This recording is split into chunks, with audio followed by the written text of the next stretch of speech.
Hello, everyone. If your night owl camera says no signal, don't panic. This is a very common issue. In this video, I'll show you simple step-by-step fixes to get your camera back online, no technician needed. First, make sure your camera is getting power. Check the adapter or confirm the battery is fully charged. Now inspect all cables carefully. Even a small cut or loose connection can completely kill the signal. Try a different DVR or NVR port. If it starts working, your original port is faulty. Restart your system. Turn it off, wait 30 seconds, and power it back on. This fixes most glitches that if you're using wireless cameras. Make sure your Wi-Fi is stable and properly connected. Outdated firmware can cause signal issues.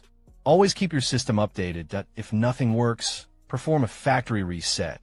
But remember, this will erase all settings. Follow these steps, and your camera should be working again in no time. Like, subscribe, and drop your question below.